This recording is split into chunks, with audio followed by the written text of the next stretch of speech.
শুভ সকাল বন্ধুরা, আশা করি তোমরা ভালো আছো, আমরাও ভালো আছি। তো সকাল সকাল দেখো আমরা বেরিয়ে পড়েছি নৈহাটির বড়মার উদ্দেশ্যে। অনেক দিন ধরেই যাব মনে করছি, কিন্তু যাওয়া আর হচ্ছিল না বিভিন্ন কারণে। তারপরে ঠিকই করে ফেললাম যে ওখানে বড়মার কাছে যাব, বড়মাকে দর্শন করব। শুনেছি বড়মা নাকি কাউকে ফেরায় না। তো সবাই সেই আশা নিয়েই যায়। তারপরে দেখো আমি, মা, ভাই সবাই সকাল সকাল বেরিয়ে পড়েছি, যেহেতু আমরা অনেক দূর থেকে যাব। প্রথমে আমরা টোটোতে উঠলাম। তখন দেখো সকালবেলা চারিদিকে কুয়াশা, আজকে প্রচণ্ড ঠান্ডা পড়েছে। তো তারপরে আমরা ক্যানিং স্টেশনে চলে আসলাম। আমি, দুষ্টু, মা, ভাই সবাই মিলে যাচ্ছি বড় মাকে দর্শন করতে। তো তারপরে দেখো ক্যানিং বাজারে এত সুন্দর ফুল, চারিদিকে গন্ধে গন্ধে যেন চারিদিকে ম ম করছে। তারপরে আমরা দেখো ট্রেনের টিকিট কেটে ট্রেনে উঠে পড়লাম। কিন্তু আমরা ভীষণ টেনশনে ছিলাম এই ক্যানিং ট্রেন নিয়ে, কারণ ক্যানিং ট্রেনে প্রচণ্ড পরিমাণে ভিড় হয়, প্রচণ্ড চাপাচাপি ভিড় হয়। কিন্তু এই যে দেখতে পাচ্ছ এগুলো ফাঁকা, কিন্তু লাস্ট পর্যন্ত এটা ফাঁকা ছিল না, প্রচণ্ড ভিড় হয়েছিল। তারপরে দেখো আমরা যা হোক করে শিয়ালদায় পৌঁছে গেলাম। তো তারপরে টেনশনে ছিলাম যে নৈহাটি ট্রেনটা পাবো কি না, কিন্তু বড়মার কৃপায় আমরা সঙ্গে সঙ্গে ট্রেনটাও পেয়ে গেছিলাম। তারপরে দেখো পৌঁছে গেছি নৈহাটি।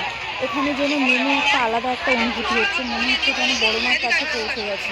আর মনে হচ্ছে যে কতক্ষণে যেন বড়মার মুখটা দেখতে পাবো। অনেক দূর দূরান্ত থেকে লোকজন আসে অনেক আশা নিয়ে মায়ের কাছে। তো দেখো আমরা নৈহাটি স্টেশনে নেমে পড়েছি।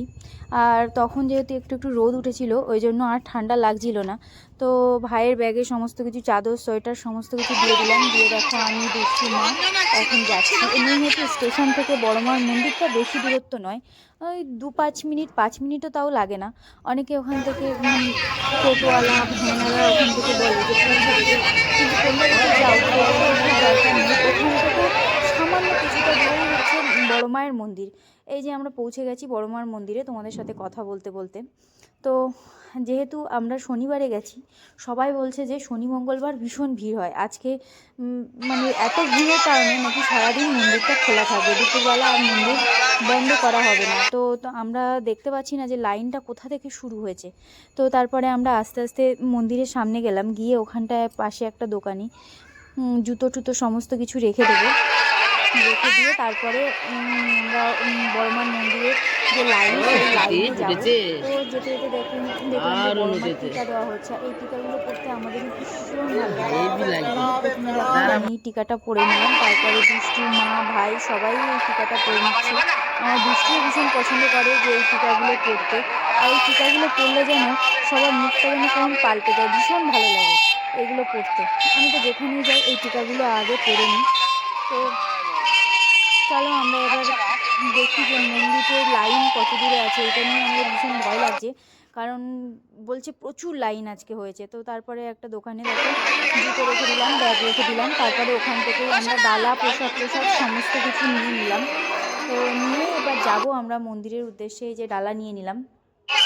তারপরে আমরা লাইনটা দেখছি যে কোথা থেকে শুরু হয়েছে। তো লাইনের শেষ মানে অনেক দূর, অনেক দূর বলতে অনেক দূর। মানে যদি তোমরা কেউ এই মন্দিরে আসো তাহলে হাতে অনেকটা সময় নিয়ে আসবে, মোটামুটি সারাদিনের সময় নিয়ে আসবে। তার নইলে কিন্তু মানে বাড়ি যেতে যেতে অনেক রাত হয়ে যাবে। তো আমরা লাইন দিয়ে দেখো যে বড়মার মন্দিরে পৌঁছে গেছি। ওইদিকে হচ্ছে মায়ের মন্দির, আর এই গলি দিয়ে ঢুকে এখানেও অনেকটা পর্যন্ত লাইন করতে হবে। তারপরে লাইন দিয়ে তারপরে বড়মার মন্দিরে ঢুকতে হবে। এই লাগছিল যদি বড়মার মন্দিরটা বন্ধ হয়ে যায়, কারণ ওখানে তখন বড়মাকে অন্নভোগ দেওয়া হবে ওই জন্য। কিন্তু মায়ের কৃপায় আমরা শেষ পর্যন্ত মায়ের কাছে পৌঁছাতে পারলাম আর ভালোভাবেই পুজো দিতে পারলাম। তো এই দেখো বড়মার মুখটা, কত ভিড়, কত দূর দূরান্ত থেকে এখানে ভক্তরা এসেছেন। আগে নাকি বড় মায়ের পুজো একটা গাছের নিচে হতো, এখন বড় মন্দির করা হয়েছে মায়ের জন্য। তো এই দেখো প্রচুর ভিড়, প্রচুর ভিড়। তো তারপরে আমরা সবাই এখানে পুজো দিয়ে দিলাম। আর এখানে পুজো দেওয়ার জন্য কত দূর থেকে যে লোকেরা এসেছে, সারাদিন লোকেরা বসে আছে শুধু মায়ের মুখটা দেখার জন্য।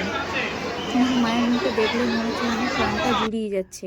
তো এখানে দেখো সবাই দাঁড়িয়ে আছে মায়ের দিকে তাকিয়ে যে কখন তারা পুজো দিতে পারবে।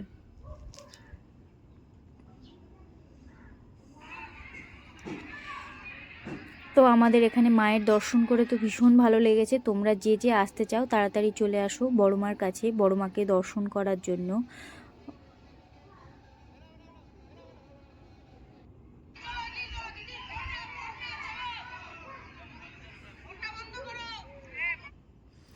তো দেখো এখানে আমরা পুজো দিয়ে বেরিয়ে পড়েছি, আর ভাই বলছে যে মাকে দেখে যে কতটা শান্তি লাগছে। তারপরে আমরা এখানে কিছু বড় মায়ের ছবি কেনাকাটা করলাম। আর এখানে দেখো একটা বাচ্চা কৃষ্ণর ছবি, কত সুন্দর কিউট। তো আমাদের ভিডিওটা ভালো